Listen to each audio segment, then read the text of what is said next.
What's up, everybody? Welcome back to another 4 Dummies, and tonight I am joined with the other 3 dummies. I have Mrs. Skullface. Hello. Mr. Just One. Yo, what's happening? And Mr. Robert Detoff. Hello. And tonight we are going to talk about 2024 El Total. This is where we kind of wrap up the year. I don't know if we've done it before, but we're going to start a tradition. We're going to do it now, and we're going to act like we've always done it. If you want the uncut version of this, please feel free to subscribe to the Patreon, the $5 tier, where you can get that and everything else that's available to you, including Sit Down Saturdays, among many other reviews. But with that, let's go ahead and get started. And I'll start. So I thought at the beginning of 2024, I was actually in a pretty optimistic place. I was looking around, I was looking at the landscape, and I was like, this could kind of be a sneaky year. It could potentially be the completion of a lot of groups. I thought there was a possibility for MMC to finish their Protectabots. I thought there was a possibility for MMC to finish their tapes, their masterpiece cassette tapes. I thought there was a possibility for X-Transbots to finish their Omnibots.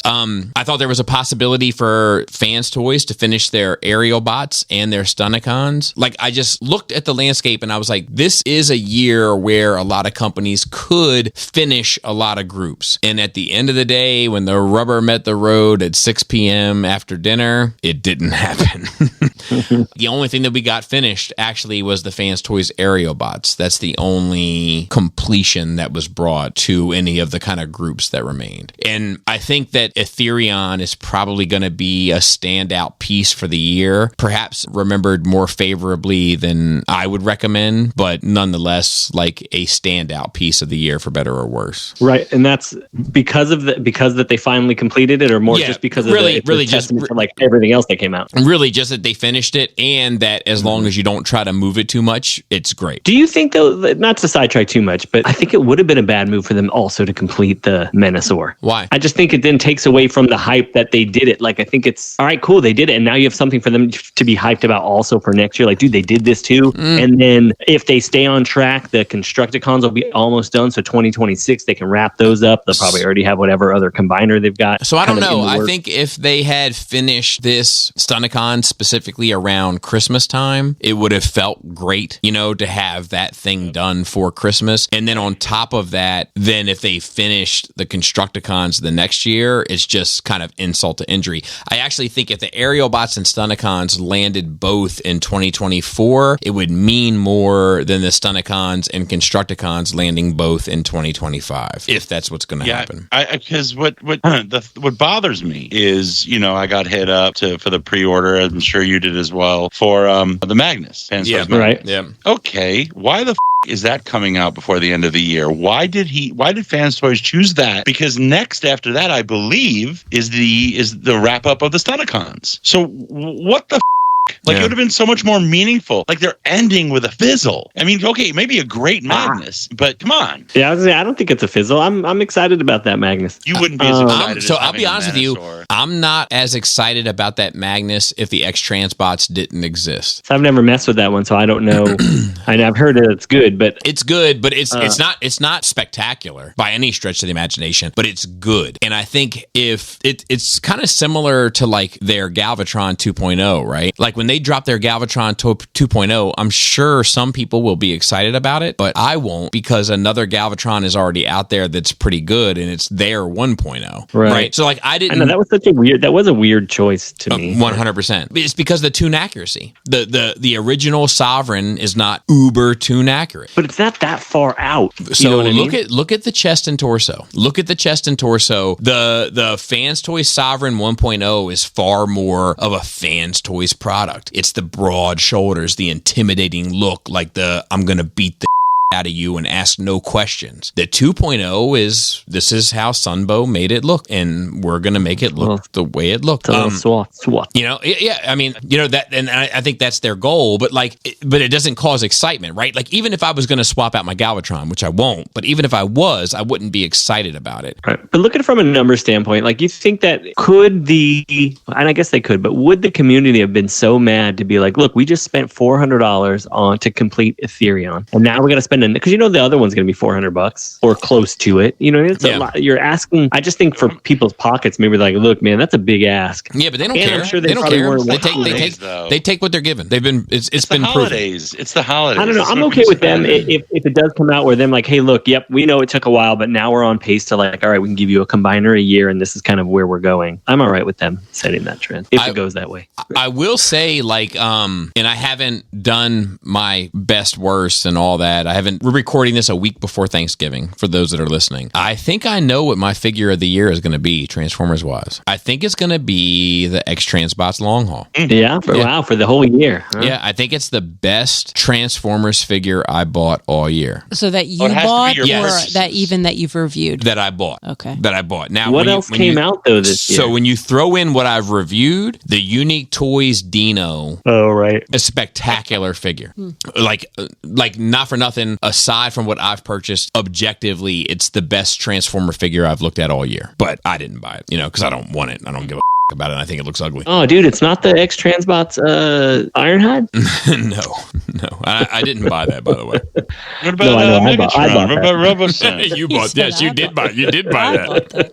The Megatron. What about your Robosen? What about it? Is that on the list? So I haven't made my list yet. I haven't made my list. I'm just saying what I think it's going to be. I really haven't.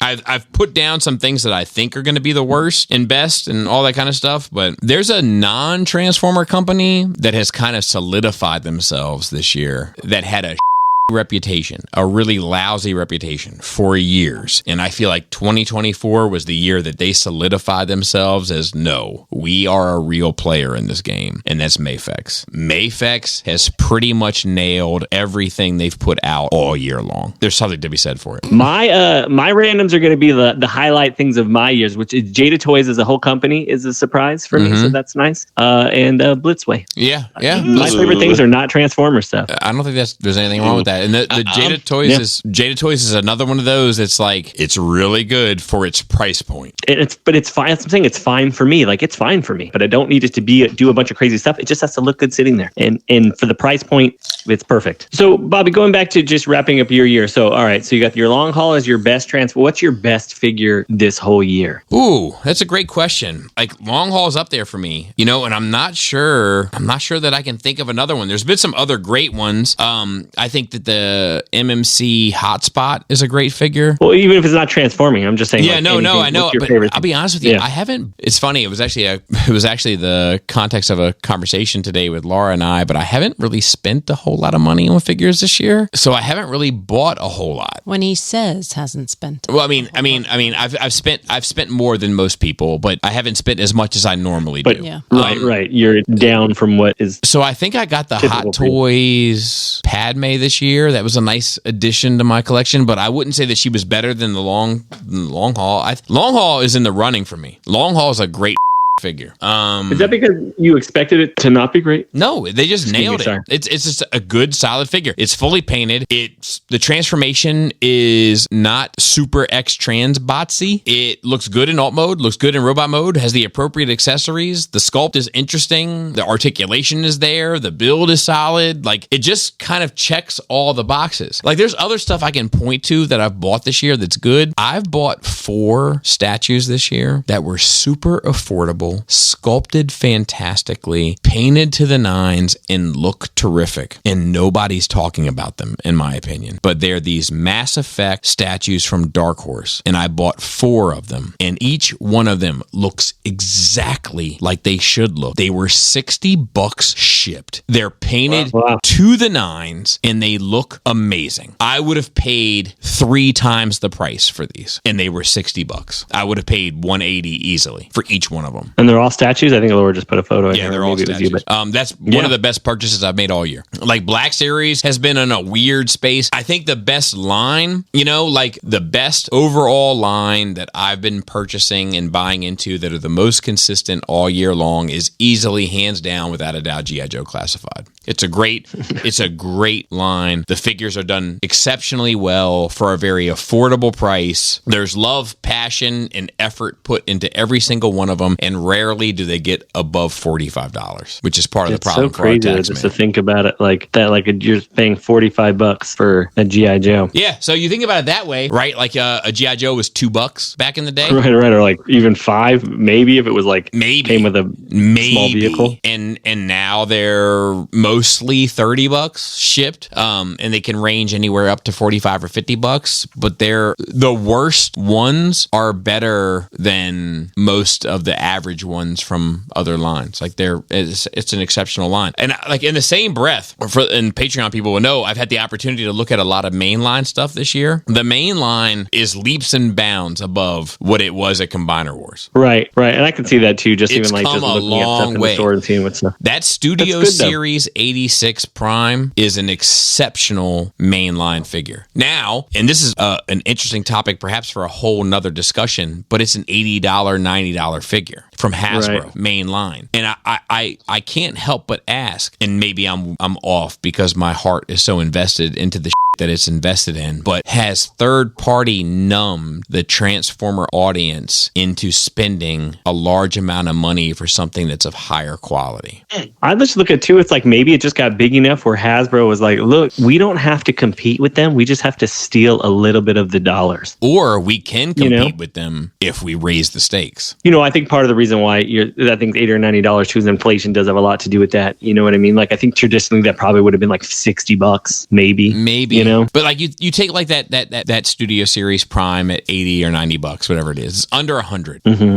New Age offered up a Megatron to accompany it at $110, $120, something around that price point, because it can turn into a gun. And Studio Series will do a Megatron, but it will never turn into a gun again. Right. It just won't happen. So they're going to clean up. They're going to clean house on that. But my question is, if New Age were to do a Prime at $120, would it be any more significantly superior where people would spend the $120 instead of the $80 to get the 86 Hasbro? And now we're at a point where I'm like, I don't think they would. What's going on with Hasbro and people that are competing at their level right now? It reminds me of how I felt when SH Figuarts was doing Mandalorian figures and the Black Series was so good at the time, where I'm like, well, I'm sorry, there's good stuff about the SH Figuarts that's obviously superior. I mean, it's $100 compared to my $25 figure. It should be superior, but my SH Figuarts is in here and my Hasbro one is on the shelf. Like I think that Hasbro has gotten to that point because they've not been afraid to raise the price and raise the stakes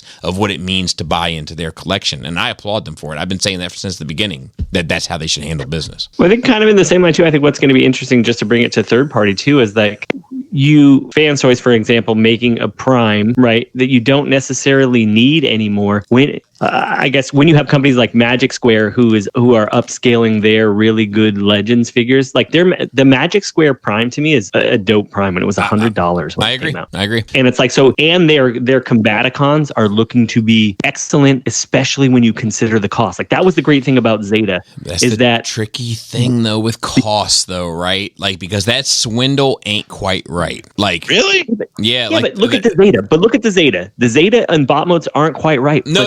For sure. But I think that's it. He doesn't have to be quite right. But they were right. Yes, but they were kind of consistently priced. How much was the Zeta legs? I think they were around $100. Right.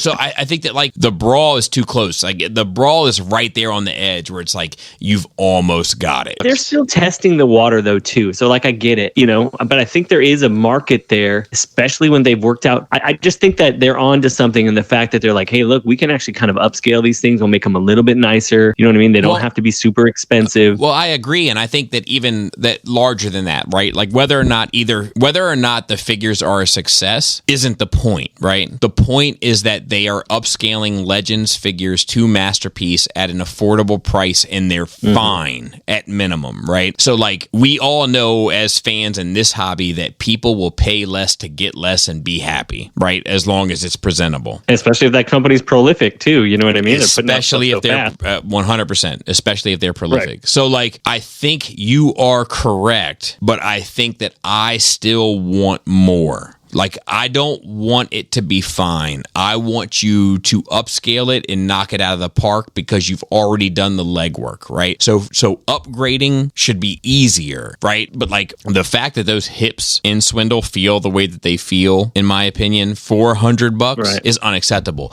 Like, I think if some random company, if Takara put out that Swindle and those hips felt the way they feel, I would rip that Takara apart. That's a shame. And I hear you, right? And so I guess that's right. That's regardless of the price, the quality still has to be there. Yeah. Doesn't have to be, you don't have to give a $300 piece for $100, but the quality still needs to be there. Exactly. Whether you're paying 20. Exactly. It goes back to the old kind of like conversation, right? Like, what does masterpiece mean? Right. And unfortunately, or fortunately, depending on how you look at it, a lot of players have participated in that game and have changed the dynamics of what that word means. So does Magic Square Swindle feel like a masterpiece in comparison to MP Starscream? Probably. But does it feel like Quake Wave? Absolutely not. Right. So like that's the tricky spot of it, right? But it's also that Magic Square Swindle is $50 less than the retail of that Quake Wave, let alone the aftermarket. And it's significantly less than that Takara Laser Wave, right? It's kind of like, it's almost funny when you think about like how different it is in comparison to its competitors and time. Well, do you think what played into it partially is they're testing the waters about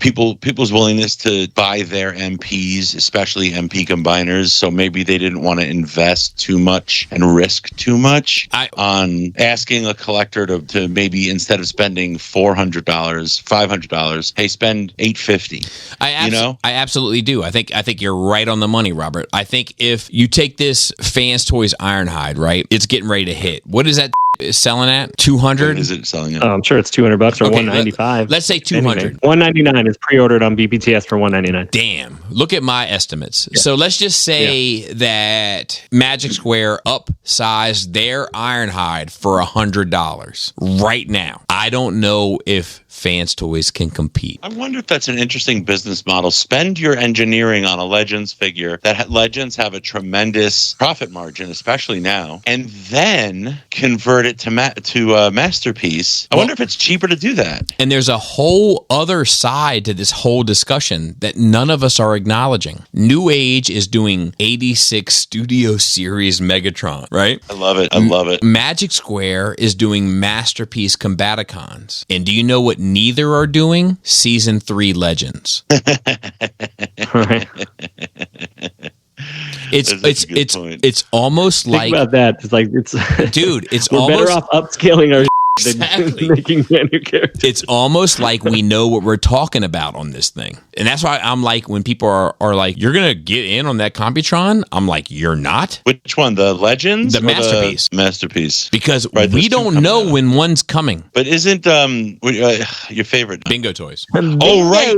And Bingo is amazing. Bingo is his name though. My stance on that is like, man, like I don't know if anything else is coming. No, they're not. No. But either way, I think we have to wrap this up. While this year may have not been the closing year that I would have hoped it have been, it has opened up a number of doors to other possibilities that I hope get explored more without failure. Shout out to s'mores. Give me a s'mores. Give me not the guinea pig, but the s'mores. No, I want the guinea pig. Real time. Chakras. I was just going to say a giant alligator. Giant alligator. There we are.